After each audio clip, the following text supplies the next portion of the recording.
SuperGirl is being built as the first chapter in the beginning of the reimagined DCE Universe, which will soon introduce more characters from the DC stable in their own movies, depending on the reception of this movie. So, what are the expectations from this movie? What are its box office prospects when it is released on the 26th of this month? Watch till the end to find out. SuperGirl is a drunk party girl now. But why?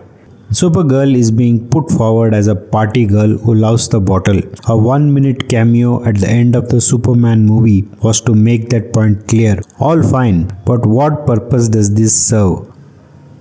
Are the filmmakers implying that she has a dark streak to her character? In addition, it is said that she saw death and destruction as a child before arriving on Earth as a teenager, in contrast to her cousin Kal-El, who directly arrived as a baby. The filmmakers are loading a gun with all this hype and placing it on the table. In all the interviews, they are foreshadowing something dark from Supergirl that can't be expected from Superman. That she is not a goody two-shoes like her cousin Kal-El, and that she might go all the way and willing to cross lines and bend rules without any inhibitions, unlike her more straight-jacketed cousin who would not. Hope the movie justifies this particular character setup and the loaded gun fires and actually hits the intended target, otherwise it is all a setup for a huge disappointment. The movie trailers look chaotic. What is really going on? Half a dozen trailers and behind the scenes featurettes later, it is still impossible to say what is happening here and what are we supposed to look forward to and get excited about. Who is on whose side? Where is this movie taking place? Who are all the alien characters? Is that Jason Momoa? Is he the villain? Or is he one of the good guys? What character is he playing? Can we glean any of that from the promos? The final trailer just dropped and it only piled onto the chaos. Final trailers usually draw the stakes and clarify for the viewers what they can look forward to and why they should rush to the theaters. No such clarity here.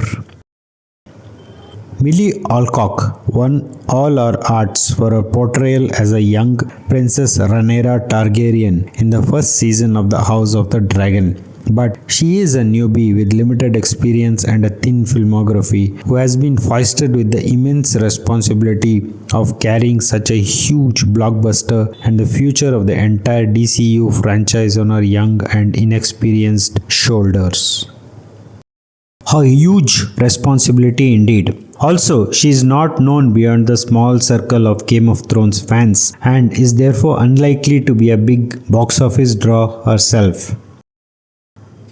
The character of Supergirl itself is not a major DC character, neither in the comics or in TV movies, in contrast to Superman, who has been a cultural phenomenon in all medium since the last 100 years. Therefore, the character itself is not a major draw for the DC fans either, who are also unlikely to turn up in droves to the theaters.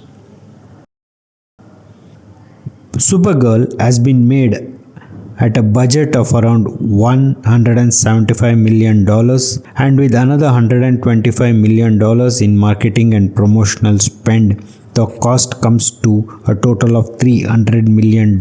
So the break even for the movie is about $600 million. But since this movie is part of a franchise and has merchandise and product placements attached to it, the break even is somehow placed at a much lower $315 million. Considering that since neither the Supergirl character nor the main lead are the big box office draws, it appears that the filmmakers have kept expectations lower. So, what do you think? Will this movie make a big splash at the box office or is it going underwater? Please tell us in the comments below.